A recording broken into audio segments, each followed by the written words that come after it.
Fala, meus amigos, estamos de volta, Fábio Roque, e hoje nós vamos fazer um vídeo um pouco diferente em relação aos últimos que nós temos postado aqui. Nós temos postado uma série de vídeos para comentar o pacote anticrime, a lei anticrime, lei 13964 de 24 de dezembro de 2019. E já gravamos quase 30 vídeos para tratar sobre esse tema. Para quem estiver estudando, querendo se atualizar, aconselho que acompanhe. Mas eu vou fazer uma pequena pausa só para gravarmos esse vídeo, para tratarmos de alguns aspectos jurídicos relacionados ao coronavírus, ao Covid-19. Nós estamos no meio desse furacão. O momento que eu estou gravando aqui é um momento em que realmente existe uma cautela bastante acentuada, medidas de isolamento e de quarentena têm sido aconselhadas pelas autoridades sanitárias e, evidentemente, eu não tenho nenhuma condição de tratar do tema sob o ponto de vista de saúde pública, não é minha área, sou completamente leigo. A mim cabe apenas concitar a todos para que a gente realmente observe as recomendações das autoridades sanitárias, tanto quanto possível manter o isolamento, tanto quanto possível mantermos, evidentemente, a possibilidade de ficarmos em casa. Eu sei que para muitos é muito difícil, então vai depender das particularidades de cada um, mas procurarmos observar aí as recomendações das autoridades é o que nós temos de melhor a fazer. Claro que essa questão relacionada ao coronavírus tem repercutido em vários âmbitos. No âmbito econômico, nós temos visto aí uma retração da produção, a queda da bolsa, enfim, o câmbio completamente desregulado. Nós temos visto repercussões no âmbito político também, em muitos países, inclusive no Brasil.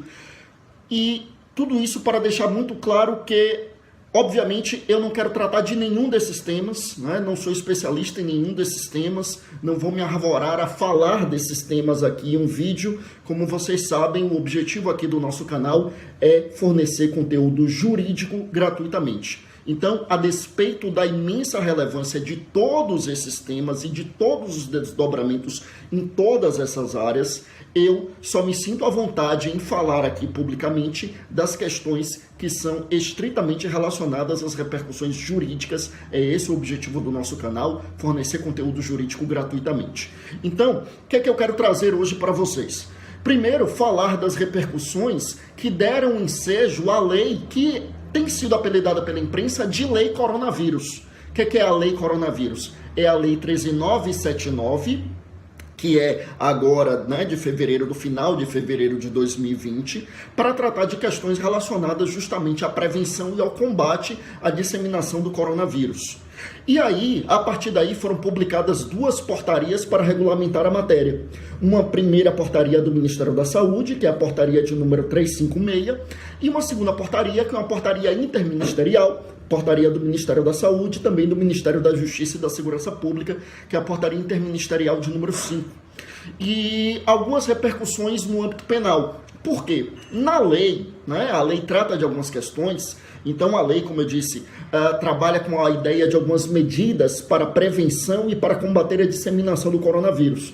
Entre essas medidas estão a medida de isolamento, a medida de quarentena, deixando claro que a quarentena não é necessariamente 40 dias, né? Quarentena é um nome histórico porque era a medida adotada para a varíola, e a varíola tinha uma ideia de que havia ali a disseminação por um período de até 40 dias, mas a quarentena, a rigor tem esse nome, mas não significa necessariamente 40 dias. Inclusive, na regulamentação dada pela portaria, se faz alusão ao prazo de 14 dias, que poderia ser prorrogado. Mas além da medida de isolamento, além da medida de quarentena, nós temos algumas outras medidas, como, por exemplo, a submissão compulsória a exames clínicos para detecção do Covid-19. E aí é muito importante lembrar, meus amigos, que aqui não cabe o princípio do processo penal da não autoincriminação, aquele princípio que nos permite, por exemplo, o direito ao silêncio. O direito ao silêncio é um desdobramento desse princípio da não autoincriminação, né, que é um direito constitucional. Também o direito de não produzir prova contra nós mesmos. É por isso, por exemplo, que muita gente se recusa ao bafômetro, porque o bafômetro poderia ali dar a prova da prática de um crime, né, porque bebeu ou ingeriu alguma outra substância psicoativa e dirigiu. Isso constitui crime. Claro que pode haver a caracterização do crime também se houver sinais visíveis de embriaguez, mas a pessoa, por exemplo, pode se recusar ao bafômetro, ao exame de alcoolemia, né? Então, Isso por decorrência desse direito de não produzir prova contra si mesmo. Só que aqui, quando a gente fala na submissão compulsória a exames de detecção, nós não estamos falando na prática de crime.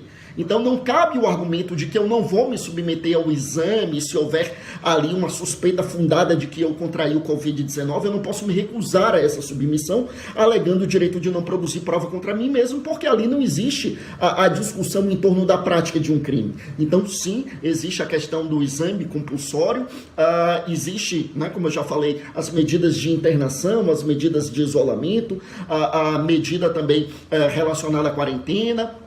E aí, quando vem a portaria 356, a primeira portaria, que é a portaria do Ministério da Saúde, deixa claro que essa medida de quarentena, por exemplo, pode ser determinada por um médico ou um profissional que trabalha ali nessa área de epidemiologia, então profissional da área de saúde ali, um servidor público, que pode determinar ali essa quarentena quando, por exemplo, é identificado que a pessoa está com o Covid-19. Então, está identificado, você está com o Covid-19, vai ficar 14 dias, por exemplo, em sua residência ou sendo tratado em um hospital. Inclusive a lei 13979 também traz uma série de direitos, inclusive o direito ao atendimento público, né, atendimento gratuitamente. Bom, o que acontece? Aí veio a portaria interministerial, né, do Ministério da Saúde, como eu disse, e do Ministério da Justiça e da Segurança Pública, fazendo alusão ao fato de que o descumprimento dessas medidas, como por exemplo a medida de quarentena, poderia caracterizar ou o crime do artigo 267 do Código Penal ou o crime do artigo 330 do Código Penal. E eu vi alguns veículos de comunicação divulgando isso de uma forma um tanto quanto equivocada, sob o ponto de vista técnico, jurídico, e isso gerou alguma confusão em relação ao pessoal que labuta na área, né? Porque, assim, para quem é leigo, para quem não é da área jurídica, claro que a informação foi passada ali de uma forma a deixar muito claro que o descumprimento a quarentena poderia caracterizar um crime. Mas da forma como alguns veículos de comunicação divulgaram, deu a entender que era uma portaria criando um crime, o que obviamente nós sabemos que é impossível, afrontaria o princípio constitucional da legalidade, que está no artigo 1º do Código Penal e também no artigo 5º, inciso 39 da Constituição. Na verdade, a portaria não define conduta criminosa, a portaria não comina a pena, a portaria não faz menção à prática de crime. Claro que não. A portaria apenas procura elucidar, procura deixar claro que já existe crime para o descumprimento dessas medidas. E aí eu quero fazer alusão aqui ao artigo 267 e 268 do Código Penal. Eu mencionei há pouco o artigo 267, mas na verdade, permita-me me retratar. A portaria interministerial faz menção ao artigo 268, mas eu vou comentar também o 267. O artigo 267 do Código Penal é o crime de epidemia. Então, o que é esse crime? É o crime de introduzir ou disseminar germes patogênicos causando epidemia. Esse crime existe tanto na modalidade dolosa quanto na modalidade culposa. Na modalidade dolosa tem pena de 10 a 15 anos e se houver o resultado morte, essa pena é aplicada em dobro. Né? Lembrando que nesse caso a epidemia com resultado morte, inclusive caracteriza crime hediondo, está lá previsto na Lei 8.072 de 1990. Tá? Aí, na modalidade culposa, aí se torna uma infração de menor potencial ofensivo, a pena passa a ser de 6 meses a 2 anos, salvo se houver resultado morte, porque aí a pena passa a ser de 2 a 4 anos. Mas aí a gente está falando da disseminação da epidemia, a propagação da epidemia. A portaria não faz menção a esse artigo 267, faz menção ao artigo 268. O que é o 268? É o descumprimento de medida adotada pelo poder público para evitar a disseminação, a introdução ou propagação de doença contagiosa. Então, é por isso que, se uma autoridade, um médico, por exemplo, determina a quarentena de alguém que comprovadamente já tem o Covid-19 e esse alguém descumpre essa medida, pode, em tese, cometer ali o crime do artigo 268. Eu sempre digo em tese porque a gente precisa analisar o caso concreto, precisa analisar se não era uma hipótese de estado de necessidade, né? Então houve uma necessidade de descumprir a quarentena, até para uma questão de sobrevivência. Então por isso que eu sempre digo em tese. Em tese a pessoa praticaria ali o crime do artigo 268 do Código Penal, tá?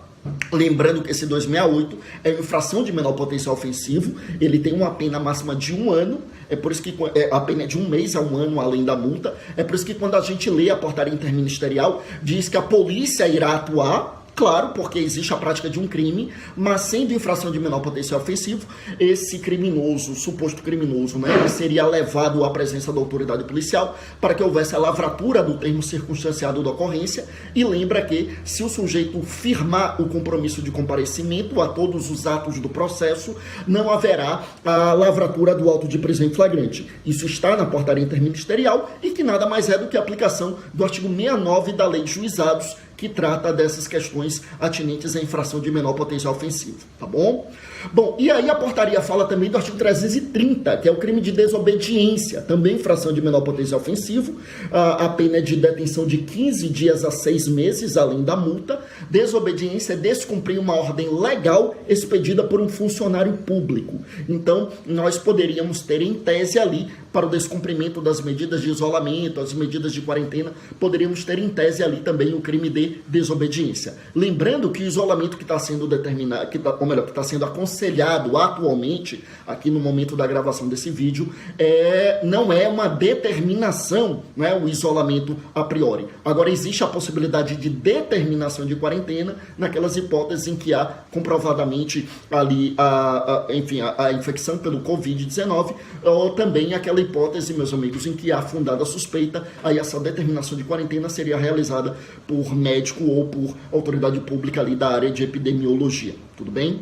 Bom, então é isso. Essas as considerações que nós tínhamos a fazer sobre a questão da Lei 13.979 e também a portaria do Ministério da Saúde e a portaria interministerial também. Evidentemente, como vocês perceberam, eu procurei focar ali as questões relacionadas à parte penal. Eu vou gravar mais um vídeo para tratarmos ainda dos efeitos do Covid-19, repercussões jurídicas, para tratar da decisão que o ministro Marco Aurélio proferiu, monocraticamente, relacionado aí à questão carcerária, né, para evitar também a disseminação do Covid-19. No mais, né, reiterando aqui que cabe-nos seguir os aconselhamentos, as orientações que têm sido dadas aí pelas autoridades sanitárias para, enfim, não apenas a prevenção, mas sobretudo para evitarmos também a propagação, né? Sobretudo aqueles que não estão em grupo de risco. Vamos trabalhar com a ideia de solidariedade, porque a prevenção é também para não disseminarmos, né, o vírus para aqueles que estão em situação em que o grau de letalidade é muito maior. No mais, desejamos a todos que a gente supere em breve aí essa crise pela qual estamos passando e, enfim, fiquem com Deus, bons estudos e até o nosso próximo vídeo.